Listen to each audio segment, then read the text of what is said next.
¿Qué es la convección?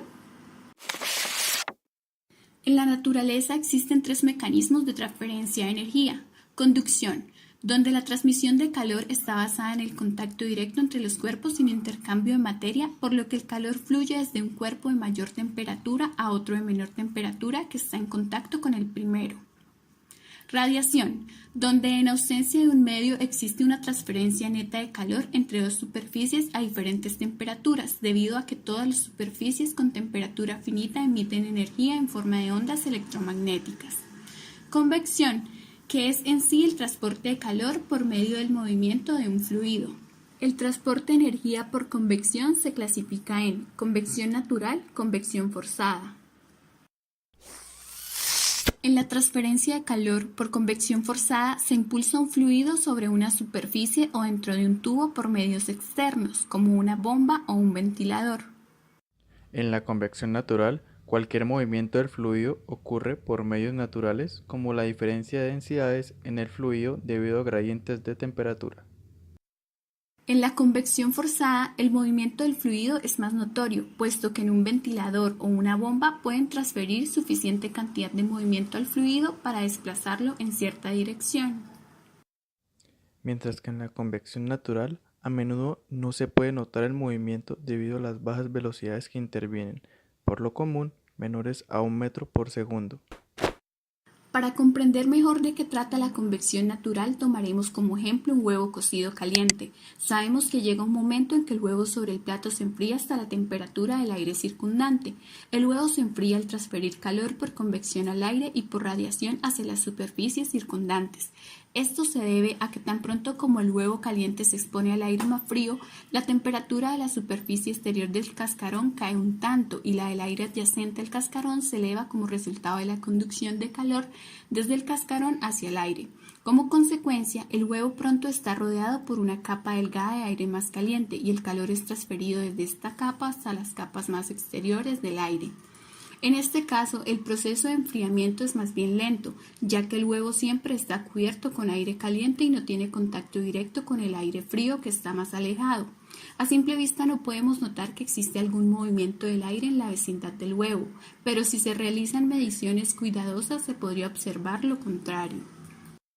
La temperatura del aire adyacente al huevo es más elevada y por consiguiente su densidad es más baja, puesto que a presión constante la densidad de un gas es inversamente proporcional a su temperatura. Por tanto, tenemos una situación en que algo de gas de baja densidad o ligero es rodeado por un gas de alta densidad o pesado y las leyes naturales dictan que el gas ligero sube. Este fenómeno se caracteriza de manera incorrecta mediante la frase "el calor sube", la cual debe entenderse como "el aire calentado sube". El espacio que deja el aire más caliente en la vecindad del huevo es ocupado por el aire más frío cercano y la presencia de este en el espacio inmediato al huevo acelera el proceso de enfriamiento. La subida del aire más caliente y el flujo del más frío para ocupar su lugar continúan hasta que el huevo se enfría a la temperatura del aire circundante. El movimiento que resulta del reemplazo continuo del aire calentado que está en la vecindad del huevo por el aire más frío cercano se llama corriente de convección natural, y la transferencia de calor que se mejora como resultado de esta corriente se llama transferencia de calor por convección natural.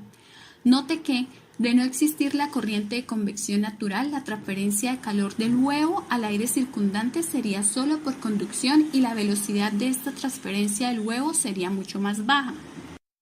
La convección natural es tan eficaz en el calentamiento de las superficies frías en un medio ambiente más caliente como lo es en el enfriamiento de superficies calientes en un medio ambiente más frío. En este caso tenemos una bebida fría. Note que, en este caso, la dirección del movimiento del fluido es inversa, pues el frío está adyacente a la lata y el aire caliente en los alrededores. En la ingeniería química, modelar este tipo de fenómenos es algo complejo, por lo cual se utilizan ciertos conceptos y números adimensionales que permiten un mejor análisis y estudio. Fuerzas de flotación. Son fuerzas gravitacionales que provocan el movimiento de un fluido por diferencia de densidades. Un ejemplo de esto es cómo flota un barco sobre el mar. Gracias a la fuerza de empuje que ejerce el mar sobre el barco, se produce un efecto de flotación que hace que el barco no se hunda. Se crea una corriente convectiva que mueve el fluido hacia arriba debido a que el barco es más denso que el mar. En relación a la transferencia de calor, sin estas corrientes convectivas, los fluidos no recircularían de la zona más caliente a la más fría y por tanto solo ocurriría conducción. Número de Grashof.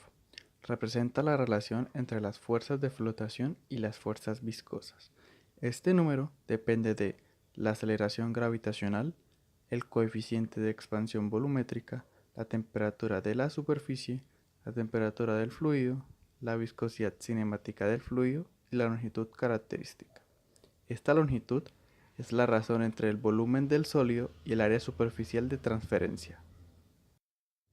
Número de Nusselt. Representa la transferencia convectiva de calor sobre una superficie. Este número depende del coeficiente de transferencia por convección del fluido, la longitud característica y el coeficiente de conductividad térmica del material. Este número también puede expresarse en términos del número de Grashof y el número de Prandtl. Este último representa la relación entre la difusividad viscosa y la difusividad térmica. La difusividad viscosa o tensor viscoso caracteriza la rapidez a la cual se deforma un fluido sobre un área. Esta difusividad depende de la viscosidad dinámica del fluido y del cambio de la velocidad de deformación con respecto a la dirección de la superficie donde se desplaza. La difusividad térmica caracteriza la rapidez con la que varía la temperatura en un material. Esta depende del coeficiente de conductividad térmica, la densidad del material y la capacidad calorífica promedio del material.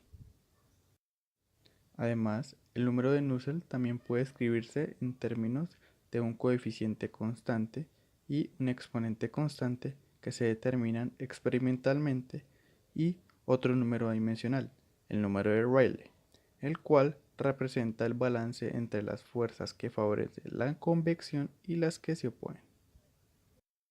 Por último, para calcular qué tanta energía se transfiere sobre el material por convección, tenemos el flujo de calor por convección natural, el cual tiene unidades de potencia. Este depende del coeficiente de transferencia por convección, de la superficie por donde se transfiere el calor, de la temperatura del material y de la temperatura del fluido exterior. Aplicaciones. Muchas aplicaciones conocidas de la transferencia de calor comprenden la convección natural como el mecanismo principal, porque en ella no se requiere el uso de algo que mueva al fluido. Se tienen algunos ejemplos como el enfriamiento de equipos electrónicos y de las líneas de transmisión de energía eléctrica, como también la transferencia de calor desde los cuerpos de los animales y de los seres humanos. En ingeniería química se utiliza mucho en la transferencia de calor de los serpentines de refrigeración en los intercambiadores de calor, los cuales se utilizan para suministrar o disipar calor a un sistema. La aplicación de estos es muy atractiva, ya que es mucho más económico el utilizar mecanismos de transferencia convectivos naturales que mecanismos forzados que requieren un gasto energético que es generalmente eléctrico.